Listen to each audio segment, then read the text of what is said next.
Yo, what is up guys, welcome back to the Gaming Apple. So today I've got my OP STAM SORC VX PvP build for you here today. It's complete open world pseudo build, but before I get into any of that, I just want to thank you guys so much for all the support that I've been getting over on Twitch and the amount of people that have been coming over to the Discord.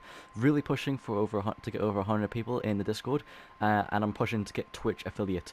So if you guys want to see me live, see my face, see my reactions, come and follow me in Twitch. Come take a look. Play STAM SORC, STAM DK, STAM Plot. I'm going to start playing some healer builds in there soon, some different games. Just come talk to me, come get me to know me. And the links for the Discord and the Twitch will be down in the description below. But without any further ado, let's get into the build. Now there's one thing I want to say about this build. This build is a difficult build. STAM SORC is one of the lowest rated classes in the game for VX, in my opinion. What it has is streak and movement, so it can get away pretty fast, but other than that, it really does struggle in comparison to any other class. It doesn't really have anything amazing going for it, other than its kind of movement and playstyle. But I'll get more into that later. So let's get straight into it. I'll buff up, and then I'll show you my backbar stats with a crit pot. Okay, so we're looking at 12k max magic, then we got 20k health, that goes up to about 27k health inside PvP, then we got 27.5k stamina, 27k physical and spell resistance, and then 2.8k crit resistance with a 39.2% crit, 4,300 weapon damage, 1,600 stamina recovery, 900 health recovery, and 500 magic recovery. And then on the front bar, we are looking at 1,800 stam recovery, so we up that stam recovery, 1k health recovery, we're looking at 29k stam, 40% crit rating, which is amazing, 24k resistances, yeah, and 4.5k weapon damage. Okay. We have got 5 points healthy, and then 59 points into stamina. We have the Shadow Mundus on, and this is so important. We get increases your critical damage and critical healing. Now, we actually use this skill, Crit Surge, so that works so well with the build. It really does. But I'll get more into that later. But yeah, we run this Mundus on, and it's crucial. Really crucial to our big burst heals and to our damage. Alright, and then we're using our TM Takeaway Broth for the health recovery, stamina, and stamina recovery. Really needed for this build. You can try run Tri-Food if you want. So you could try run yeah, I don't have it on this build, but yeah, but you could try run Tri-Food. It does work. You just be a little bit less recovery and more magic and a bit more health and stamina. But yeah, completely up to you there, guys. Okay, now let's get into the gear. Back bar, we are running the Master Perfected Axes. Now the reason I went for this instead of Black Rose or anything like that, or Sword and Board, is the fact that they're both defending, by the way. Is because purely this puts pressure on them. This really does put pressure on them with our Twin Slashes, and that's something STAM SORC lacks. Getting the balance between pressure and burst is something and survivability to VX is difficult on a STAM SORC this patch. So this gives us a lot of pressure, which is really important. And you can put poisons on the back bar. I just don't have any on me at the moment. And then for the potions, we were looking at the crit pots. Now this is important. So you want to have knockback, crit, and stamina. And you want to be keeping the crit up so you can keep that 40% crit. Now, there are occasions where you switch to tripods. So there are occasions where I do use tripods. And those are basically when I'm using my crit, right? I'm buffed up, okay? So I've got this skill. I'm getting heals every second. I've got heals from my Engine Guardian. I'll get into all my heals later. But basically, the crit pots is really good when you get like 3 or 4 of you and you're being aggressive, you're staying on top of you, you're keeping your crits coming in. But the second you've got like 10, 15 players on you, and you're finding yourself having to streak away, and you're struggling with magic and stuff like that because you're on the crit pots, you do switch to the tripods. You do. And you bring down your crit to 28 to 29% on the front bar. So about 28% crit. But that is because we don't need it as much there. We're not relying so much on the crit heals. We're relying on our movement for our streak. So we're just kind of moving away, and we're using them just to get our stamina back and just to keep streaking. So that is just important to know. You don't have to always stay on the crit pots. You can switch between crit and tripods. Crit is when you're going aggressive. That's when you use the crit pots. When you're being offensive. Tripods you can use to escape. Right. Okay. Ooh, and now let's get into the rest of the sets. So front bar, sure it comes no no surprise. We've got Sword Singer with weapon damage, enchant, and in Nerdhound, and some more, 200 more for the 20% penetration. So we get a line of stamina, line of weapon damage, line of crit, and then 600 weapon damage to our two-handed abilities. So we get massive rally heals. You know, with our 40% crit, with our 40% crit, and then our champion points for increased crit healing, and then our Mundus Stone for increased crit healing, our rallies do so much healing. Our uppercuts do a lot, our executes do a lot, and our onslaught does so much damage.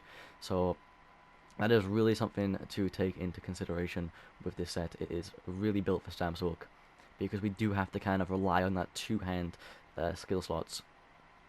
Then we have Engine Guardian. What I will say, guys, really quickly, is that every single enchantment for all my gear is tri-stat enchantment.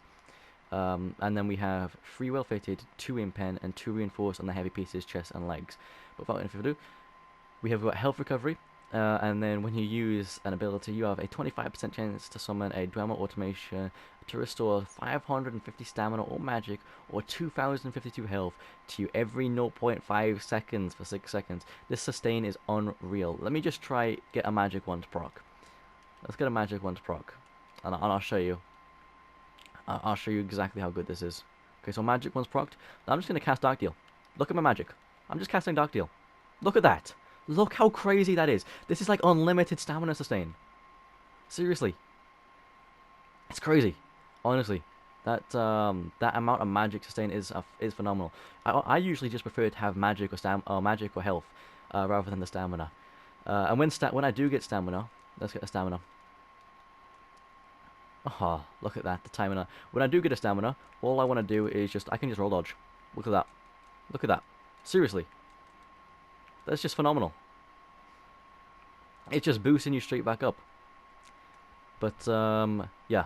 It's absolutely amazing to beat. And I wouldn't... If you were going to use if you were thinking about using Balrogs here, you'd want to go Sword and Board build. Because this just helps so much, being a dual wield build. But yeah, and it gives you sustain. Right. And the reason I didn't go Sword and Board was because I wanted the pressure from dual wield. That's a big reason why we're not Sword and Board. Okay, then we're running New Moon. So New Moon on both bars. I know some people don't like the 5% extra, you know, cost on both bars. But as a STAM SORC, it doesn't really matter to us. We have the chest and legs and reinforced, like I said. But yeah, New Moon, we get a line of crit, a line of weapon damage, a line of penetration, and then 392 spell and weapon damage. I know it got nerfed, but this is still phenomenal damage, and I don't see any reason why not to use it. Pardon me. And then we have, you know, Sword Singer again, and then all, like you can all see, they're all tri-stat. So we got, let's count them well fitted. So we got 1 well fitted, 2 well fitted, 3 well fitted, then the reinforced, chest and legs, and then 2 impen for you guys there. Then we have 3-piece New Moon jewelry, because I had these infused. But yeah, 3-piece New Moon jewelry, all weapon damage, all infused, and I need to get these 2 gold finally, which would be nice. Just so expensive. Okay, now let's get on to the skills. So back bar, we have Ball of Lightning. Now Ball of Lightning is such a good skill, because when you are streaking away, so you got even if you're not streaking away, so you got loads of snipers on you or you want to be offensive, just streak. You could literally just streak. Then it gives you a couple seconds of literally where this little ball here catches all of the snipes and stuff, all the projectiles, and then you can go offensive. It's like a cushion. It's a protection from any snipes or anything like that, and it's a really good tool to retreat as well. So you do that like into a roll dodge, keep your minor expedition up. So it is really nice to have. And it's our snare removal as well, guys. So it gets rid of all of our snares, which means we don't have to run shuffle or anything like that. On this build, we don't actually have major evasion, but there's no need. This is our major evasion slot. So if you were to do anything, you would switch out this skill for shuffle. So you could switch out this skill for shuffle, or you could switch out for the race against time when you have to scroll. So yeah, but honestly, the streak is the Ball of Lightning is your best option here. It really is. A Dark Deal, I mean, come on. If you want to feel like a SORC, you want Dark Deal on your bar. Dark Deal is just such a great skill, transferring not only magic into stamina, it gives you health as well. So it's a nice little burst heal when, you know, if you're taking a bit of pressure, you streak into one of these, or streak, put a vigor up, and then do one of these. Your health just shoots up, guys. It honestly does. Right, so yeah, great skill. Then we got Hurricane. Hurricane just for the resistances, the pressure. So the 6k resistances, the pressure, and then you get 15% extra movement speed from Minor Expedition. Actually, I thought that was only 10%. So they've buffed that from 10%. So it's 15% extra movement speed, which is really nice. So yeah, and then pair that with the medium armor, which I'll just quickly show you now. From the medium armor here, we get 15% extra movement speed while sprinting. So that 15% plus this movement speed to 15% is basically giving you Major Expedition of 30% extra movement speed. So we are really fast on this character, which is nice. And by the way, guys, if I haven't said already, we are a node for the line of health, the cold resistance, the immunity to chill status, which is so nice. Then we have extra stamina, a bit of ulti regen, and then 4k resistances, which is so nice on this build, guys. We would feel like a glass cannon without it. Honestly, we would. So this is vital.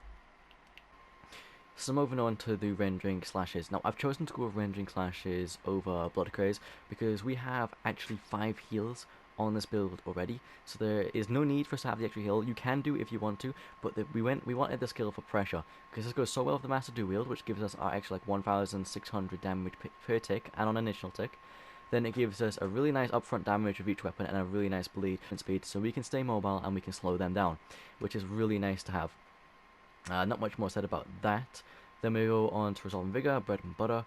Temporal Guard, 5% damage reduction. You can switch this out for here, so you get the 20% extra, through the passives you get 20% extra stamina recovery and health recovery by having that on. I'll just show you the quick passive now. So this one here. Because we have one of these on our front bar, but we don't have one on the back bar, and I've honestly not noticed a sustained difference.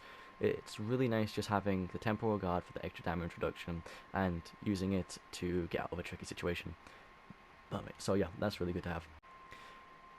Okay, so now moving on to Critical Surge. Now what's really nice about Critical Surge is the fact that we don't have to keep up rally when we're using Critical Surge, because they both give 20% extra weapon damage, which is what we want, but this one gives us our heals every second. So with our 40% crit, with our dots on them, we are getting this every single second. We are capping this out, so we get in really nice heals from this 3,464, which in serial equates to about 2,000 in all honesty, but when they crit as well, because we've got really nice crit ratings, yeah, 40% crit rating.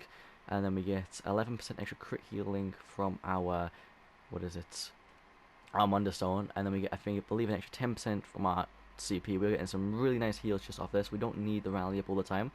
So yeah, this is just a really nice, aggressive skill, and I recommend it highly on STAM SORC. Execute, this goes so nicely with our Sword Singer, just standard execute. Even if they're at 40% health, seriously, because we got Sword Singer, we can just melt people. We can keep putting so much pressure on them, which is ideal for STAM SORC. When a player gets low, we stay on top of them and we do not let go, because that's when this build really shines. It's just not letting anybody recover. Then we got Rally. Obviously, keep this up for your nice big burst heal and the stam recovery, like that goes without mentioning, especially when you're Xing. This is a really, really nice burst heal, and we don't have to wait for the full timer to go down the full 20 seconds. We can actually just wait like 4 or 5 seconds and still get a really nice heal off this because of Sword Singer and our crit. So that's worth noting. Then Bound Ornaments is so nice. It gives us 10% extra damage, 10% extra damage to our light attacks, 8% extra stamina, which increases our damage, just by having more stamina on our front bar, and then when we have this active, we can have the 4 things stacked on us, which do 4,230 physical damage each one. And what I will show you after I've gone through all the skills is how this works, because this is such a high pressure skill. It really is. You use this with light attack into twin slashes, light attack into uppercuts, and you're using this skill all the time, especially when you're trying to pressure somebody. It's a really good pressure skill. Then we have Dizzy Swing. I'll just buff up. So, Dizzy Swing has got a really nice tooltip, 14,640, 694 physical damage, sets us off balance. Now, the off balance is key. Now, we use off balance for our reroll dodge, or use this to off balance people. And then when we off balance people, we medium weave into an onslaught, because onslaught doesn't stun, okay, which is really nice actually. This works really well because we don't necessarily always want to stun with our ulti. Obviously, stunning is nice, but we get to pick and choose exactly when we stun. So we set them off balance, and then we medium weave into an onslaught. So it's a guaranteed hit, because they've just been stunned in from the medium weave into the onslaught. And basically that gives us some phenomenal pressure and burst. It melts werewolves, honestly does. And if you want to switch to Dawnbreaker, you can, but this skill was made for STAM SORC. Having Swordslinger on, you are not doing yourself justice by not having this on, because it ignores all the resistances, and because we're not using Balrogs, this grants you, it's not at full rank yet, it's only rank 3 out of 4, but when it reaches rank 4, it would grant you 100% penetration for all of their resistances ignored for 5 seconds. So after it, all of our dots, all of our pressure would have max penetration for that in 5 seconds. So when we're looking to execute, we medium weave into this, then we switch to a twin slash, put that on them, which goes through all their penetration, so it does some phenomenal damage, especially with the dots as well. And then we do an execute. And yeah, it's really hard for people to recover from this, especially those werewolves who rely on being really tanky and having, health bars that go down slowly. No, we just rip it. 5 seconds after is a werewolf's most deadly 5 seconds. And Magsork, because Magsorks for their shields require having some resistances to get bulkier shields. This just rips through it, which is so nice. Now, what I'm going to quickly do, before I even move on to the CP, I just want to explain to you how and show to you how this works. And the only CP that I'm really quickly going to show is just some passive stuff. Okay? So the champion points I want to show are just the fact that I've got 120 points into here. So when I roll dodge, I set an enemy off balance, tactician, and when they're off balance, we do 10% more damage. Now, this is really important because when we do our ultimate, we are going to make sure that they are off balance. That is something that we are going to do. Okay, so we dot them up. So what we mainly do is when we buff up, right, we'll make sure all of our, okay, and then we'll start on this bar. We'll do like a light attack into twin slashes, if it actually works. So light attack into twin slashes. Jesus Christ. Sorry, a bit delay. Can I not do twin slashes here? I can't do twin slashes. Okay, I'm gonna go use this dummy. Right. Okay, so light attack into twin slashes, and then we'll switch bar. Maybe weed and weave into the, what is it? The bound ornaments. So you see that goes off. Then we come back bar, light attack into twin slashes, light attack into bound ornaments, then straight into a light attack, uppercut into an execute, and then they're off balance. So when they're off balance, just do like a medium weave into an onslaught, which I'll show you now. So when they're off balance, just quick. I can't even hit that dummy. Right. Yeah. I'll wait for this one to come back. So when they're off balance, you do a little medium weave into an onslaught, and then just start executing. But you want to feel like really fast, so you're always switching bars, you're always doing these little light attack weaves, just to keep the bound ornaments up. And that is so crucial. Right. Now let's get back up here. Right, let's go into the CP. So, like I always say, the red and the green tree is up to you. The blue tree, please follow me exactly. Right. So I have 20% into Ironclad, 53 points into Resistance, 18% into Thick Skin, because I'm taking, we don't have a cleanse, we don't have these, well, we do have a lot of heals in fairness, but we don't have a cleanse, so it's really nice to just be able to out-heal all these dots and major files, Then we have 10% into both of these, Hardy and Elemental Defender. And we definitely want this Unchained passive, so when we break through, your next stamina ability is is 80% reduced for the next 5 seconds. So if you roll dodge after breaking free, or you vigor, that is 80% reduced. Then we've got 7% into quick recovery, that's really nice for this patch, just for the extra heals. 1 point Siphoner just for the extra dot, 11% into sprint, then we've got 18% into Warlord. We always want to have nice break free costs. 14% into stamina recovery. You can actually take this out and play around, put more into tenacity or more into health recovery if you want to. I don't really need the health recovery. We've got 1k base health recovery, which is really nice. Pardon me. And then just this nice stamina recovery. But you can put some of this into tenacity if you want. Then we got 20% into roll dodge, 10% into block. We don't block as much in this build because we are a dual wield build, but sometimes we do need to block, so we do need to buff that up. But we're mainly wanting to roll dodge and streak away. Then 5% into blessed. 37 into shattering blows. So we've got 15% shattering blows with a 11 points into physical weapon expert, and then 72 points into master arms, so we can get the exact 120 points for tactician. Then moving swiftly along, we have 7% into Firmitage for our pressure, because we do have pressure, we do have damage over time. Then we got 10% into precise strikes, which is obviously goes really nice for our healing and damage. Fits so nice with the 40% critical weapon critical.